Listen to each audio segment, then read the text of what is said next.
Hey everyone, welcome back to the channel.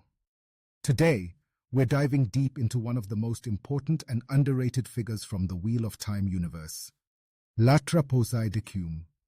If you've ever wondered who she really was, why she clashed with Luz Therin, and how her decisions shaped the world, stick around, because we're unpacking it all.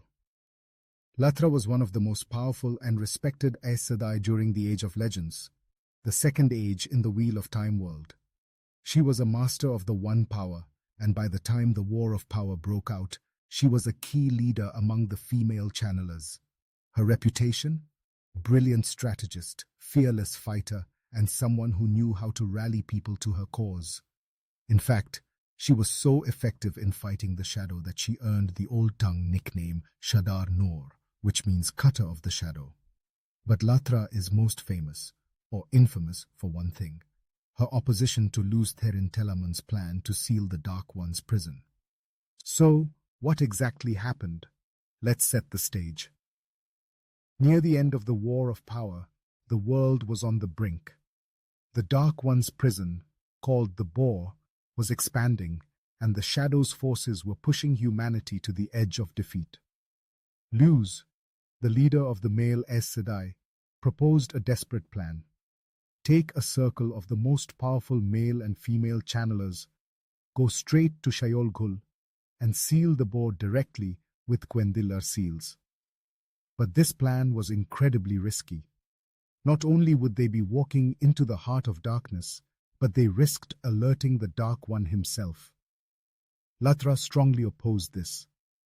She argued that instead of risking everything on one strike, they should harness the unimaginable power of the Choedan Kal, two massive sangreal, one for men, one for women, to create a barrier that would hold the Dark One at bay.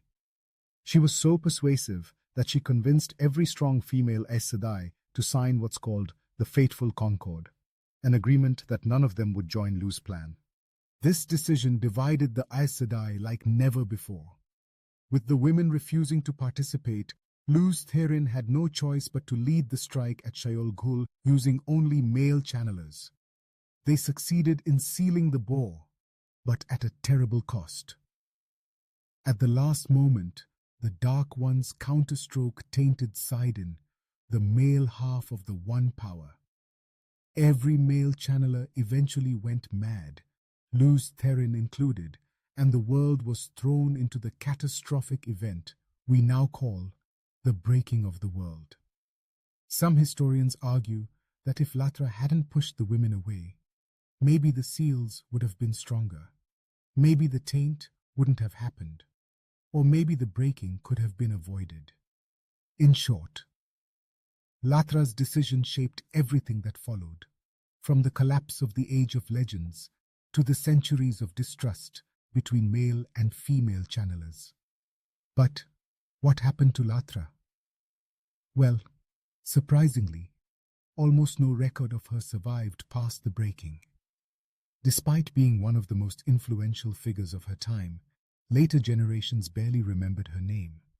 In the books, she's mainly a legend, a footnote in the grand history of the Aes Sedai. But the Amazon Prime TV series gives her more attention. The show portrays her not just as a powerful Aes Sedai, but as the Amyrlin Seat and a close friend of Luz Therin.